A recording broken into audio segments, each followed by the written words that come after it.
Hello and welcome to episode 19 of Courtside. I am your host, Andrew Cohen.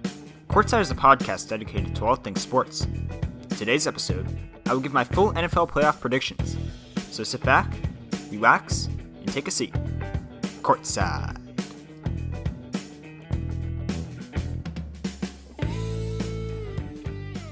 So the NFL playoffs kick off this weekend with the wild card round, and I'm going to get right into my predictions for the entire NFL playoffs. Here we go, and I'll start with the AFC wildcard games, starting with the Colts versus the Texans in Houston on Saturday.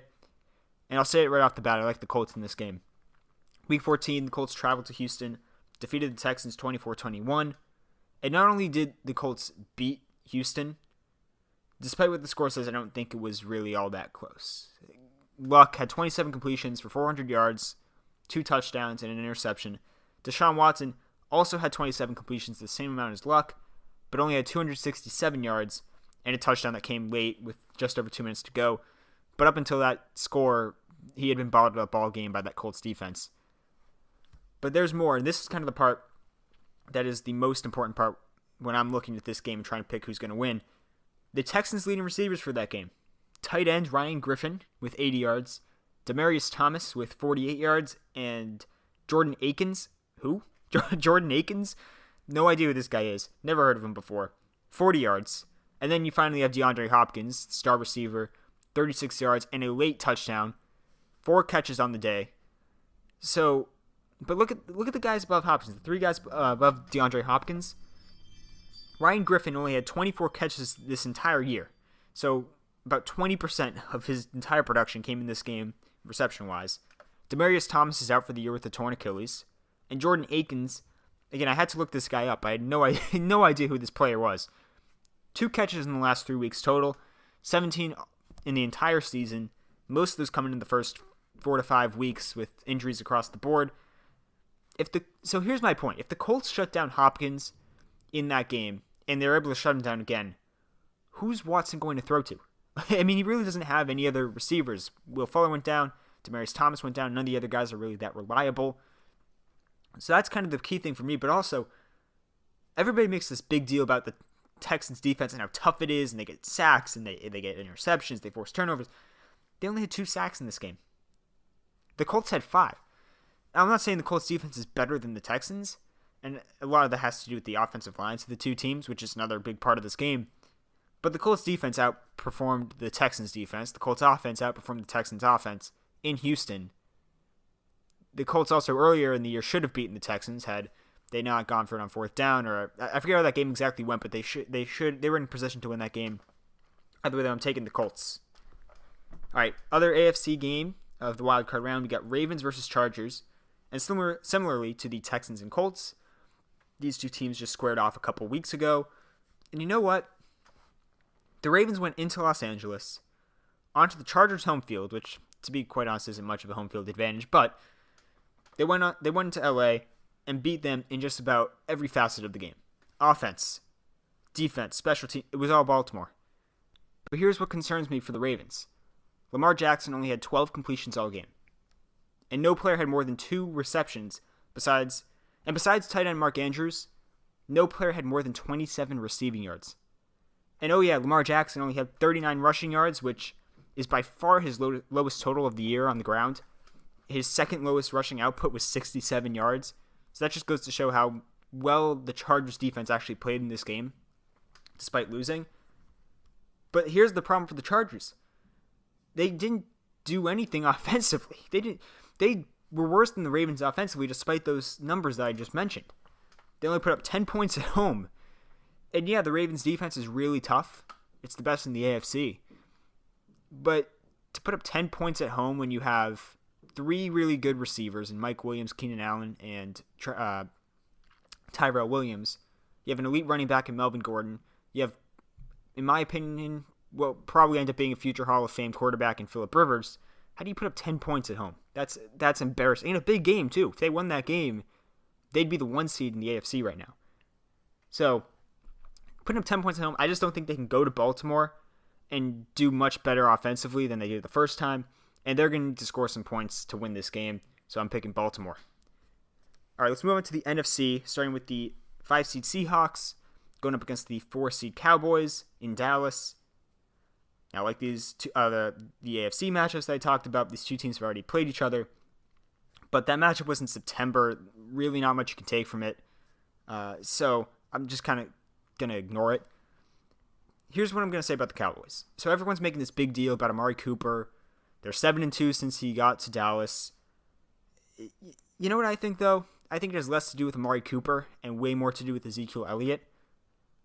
The Cowboys are 6-1 when Zeke rushes for over 100 yards. And 4 of these games, all 4 wins, have come since Cooper arrived in Dallas. So that's just really good timing. Some of the other teams they beat, Tampa Bay. Come on, Tampa Bay. Now, they beat New Orleans. Zeke had fewer than 100 yards. The final score was 13-10. If New Orleans had New Orleans had a chance to drive down the field at the end of the game and win, Drew Brees just threw a terrible interception. But that game was good. I'm going to give that to the Cowboys. But anyways, moving on. So the Cowboys have gotten 4 wins because of the performances by Zeke out of Amari Cooper's 7 wins since he's gotten there. One of them also, they beat the Giants this past week without Zeke. The Giants are bad, so I don't really count that one. But anyways, yeah, Cooper's done really good for Dallas. He's an important part of that team. I don't doubt that. And I know I said I wouldn't mention it, but that game the Cowboys lost with Zeke rushing for over 100 yards came against Seattle. Just saying. But here are the 2 keys for Seattle here. I know I've talked a lot about Dallas. The Seahawks offense doesn't run through one single player. I would say, I guess Russell Wilson's obviously the guy that runs through, but he's the quarterback, so it makes sense. Whereas Dallas, it runs through the running back, and in some cases, the receiver. So that's the first thing. Second of all, Seahawks just have way more experience in the playoffs. Well, Dak and Zeke are young. The defense is young. Amari Cooper is young. None of them have really seen much in the playoffs. Russell Wilson has 12 playoff games under his belt. I'm taking Seattle. And finally, we have the Eagles versus Bears, which for many people is the toughest game to pick. Because I've heard a ton of people talk about the Eagles and how they're going to go into Chicago and Nick Foles is going to slice up that defense and they're going to win the game. I'm just not buying it. I think Philly has a legit shot at winning the game. But keep in mind, this is in Chicago. The Bears went 7-1 at home in the regular season, with their only loss coming to Tom Brady and the Patriots in Week 7, in a game where Khalil Mack had an injured ankle, played through it, wasn't really that effective. But the Bears are a really, really tough home team, and that's going to be, I think that's a tough place for any team to go in and play. They have a really tough defense, really good home field advantage. The problem for the Bears, and what I think is making a lot of people take Philly in this game, is Mitchell Trubisky, the quarterback. I'm fine with him long term for Chicago, but since coming back from his shoulder injury, in 4 games he's averaging only about 188 passing yards per game, only 4 touchdowns to 3 interceptions, and that worries me if I'm Chicago. That really worries me because you can't go deep in the playoffs without a legitimate quarterback. It's going to be very hard, especially this year with teams like the Rams, where they're going to have to go to LA if they play them, or the Saints, where they'd have to go to New Orleans. That's not a good look. But they're going to be able to, I think they'll be able to win this game with their strong defense and rushing attack. They're not going to need an amazing performance from Trubisky to win, and that's why I'm taking the Bears.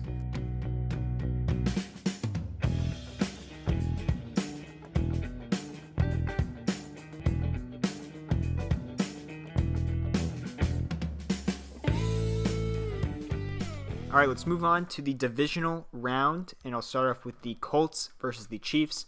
Again, I have the Colts beating the Texans in the wild card round, and then traveling to Kansas City for the divisional round. Here's what I'm looking at in this game. The Chiefs, in 12 of their 16 games, have given up over 385 total yards of offense. And the Colts have only had 4 of 16 games giving up over 384 total yards of offense. So the defense of the Colts, much better than the defense of the Chiefs, which I think is going to be really important because the Chiefs' offense is really good, but the Colts' offense probably isn't really that too far behind. Other important thing to note here, the Chiefs rely on sacks defensively. That's how they get big plays, how they make big plays defensively. Chris Jones at defensive end had a sack in over 10 straight games this year. and they tied for the league with 52 sacks. But the Colts gave up the fewest sacks in the league. I think they only gave up 18. So what the Chiefs do really well, the Colts will be able to counter. And the Chiefs' offense, most penalized in the league, not good for the playoffs. And I never like using these stats because I think every team is different. But Andy Reid is 1-6 in his last 7 playoff games, including a terrible loss at home to the Titans last year. Probably one of the reasons I think they finally it was easier at least to make the move to trade Alex Smith and start Mahomes when you have a terrible game like that. And yes, I know it's a different team. I know you have Patrick Mahomes under center, not Alex Smith. But still, I worry about the Chiefs. They're 3-3 in their last 6 games. They've slowed down significantly. The Colts are fairly similar to the Chargers, where they have a good defense, they have a good offense. They're going to be able to do it on both sides of the ball, and the Chiefs really only have that offense. And we saw the Chargers go into Kansas City and beat them, albeit not in a very beautiful way, but they did beat them. I am taking the Colts, the 6-seed Colts, to go to the AFC Championship game over the Kansas City Chiefs. And I'm moving on to the other AFC game that I have in the divisional round, Ravens and Patriots. Bill Belichick has never lost to a rookie quarterback. That's the thing that is too overwhelming for the Ravens to overcome in this one. It's in New England. The Patriots are 8-0 this year at home. The Ravens have turned it over in every game of the Lamar Jackson era, and the Patriots have forced a turnover in all but 2 games this year, and they lost those 2 times. So if they force a turnover, which is very likely, they have a better shot at winning. They've, in fact, forced multiple turnovers in 11 of 16 games this year. And I actually didn't know this before looking it up. Patriots are actually tied for 3rd in the NFL with 18 interceptions, which I thought was very interesting. Although the Ravens have fumbled more than thrown interceptions, but it's something to look out for. And all those things together just really put it in New England. I think it makes it hard to see the Ravens beating New England if this matchup were to occur, which I think it will. But here, I think, is the thing, and it goes back to coaching. The Patriots, what are they known for defensively? They take away your best player. That's what they try to do. They try to take away the thing you do best on offense. The Ravens run the ball the best. That's how they run their offense. The Patriots should be able to stop their run. Now, the Patriots' rush defense has been really bad this year, but that's when, Pittsburgh, they struggled against Pittsburgh to stop the run. Pittsburgh had Antonio Brown and Juju Smith-Schuster to worry about, and James Conner was out of that game. They were down to their 3rd-string running back. That's why the run was so open for the Steelers, because they had to focus on the guys on the outside. The Ravens don't have that talent on the outside. It's going to take the Patriots' attention away from the running game. So if the Patriots are able to stop the running game, or at least hold the Ravens' rushing attack down, it's going to force Baltimore to pass, especially if the Patriots are able to take a lead. It's going to force the Ravens to pass the ball, and they've only passed for over 200 yards once with Lamar Jackson. I think it was 204 yards passing, so barely over 200. I like the Patriots to go on to the AFC title game. Moving on to the NFC, we have Seahawks at Saints. This matchup screams Saints.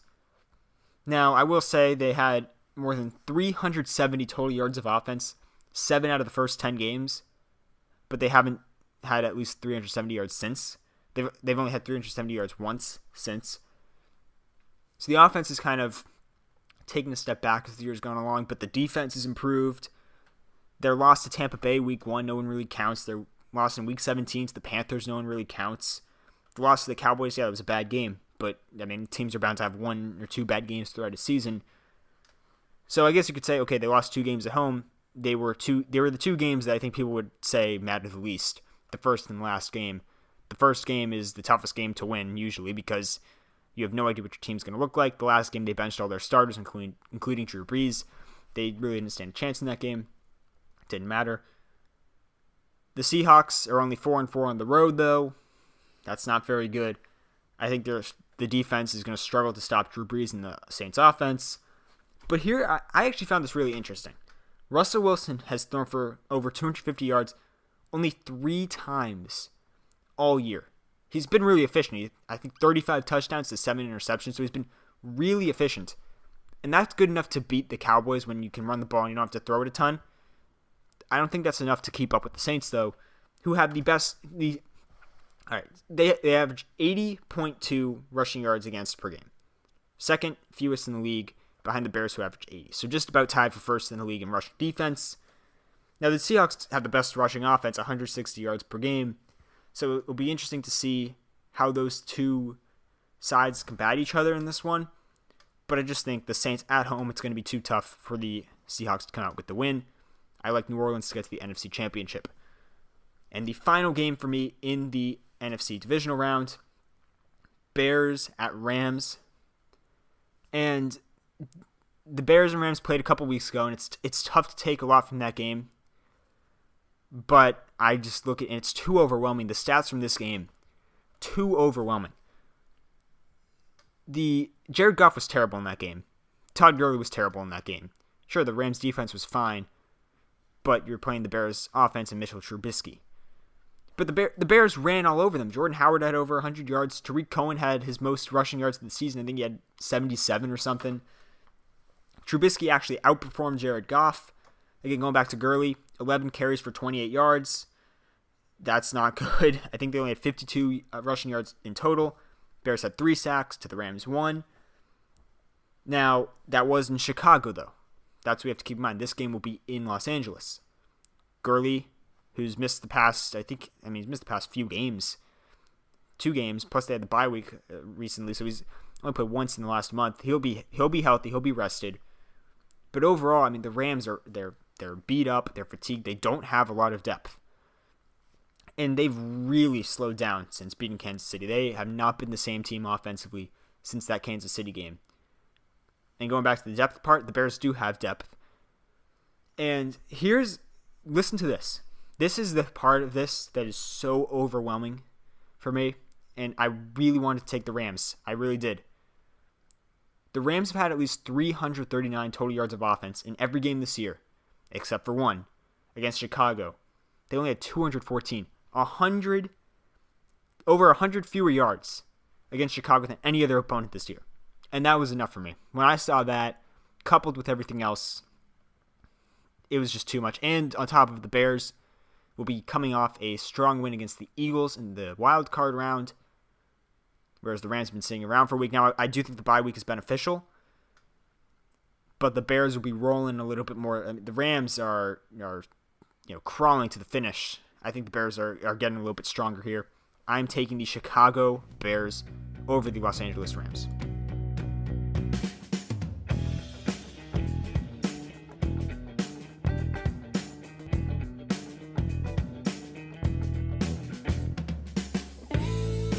All right, finally here, I'll end off with my AFC and NFC title game predictions as well as my Super Bowl prediction. And once again, I'll start with the AFC. I have the Colts traveling to New England to take on the Patriots in the AFC Championship. So the game's going to be in New England, huge for the Patriots. And the teams played in New England Week 5. Patriots won 38-24. It was a really good game for the Patriots, but the Colts didn't have T.Y. Hilton, and they didn't have Marlon Mack. So that's hard. It's hard to take much from that game. But what I will say is it was mostly Patriots all day. And what's scary for the Colts is they allowed Sony Michel to rush for an unproven Sony Michel at that point.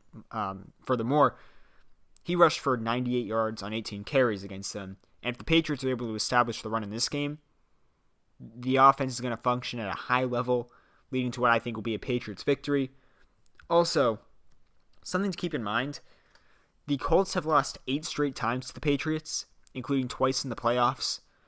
And Andrew Luck himself is 0-6 against the Patriots, 0-2 in the playoffs, including the infamous Deflategate game where the Patriots won 45-7 and went on to win the Super Bowl. It's just too hard to bet against Brady and Belichick at home against an opponent they have a proven track record against and they consistently beat. I like New England to head to Super Bowl 53 in Atlanta. And in the NFC title game, Bears at Saints, I'm going to be honest, I don't think this one's going to be very close. I think the Bears are really good, but the game's in New Orleans, which hurts Chicago and really helps New Orleans, and Drew Brees, who many would say is a dome quarterback, including myself. I think he struggles in cold weather games. I think the Saints offense will be up to the challenge of the Bears defense, but conversely, I don't think the Bears offense will be up to the challenge of the Saints defense.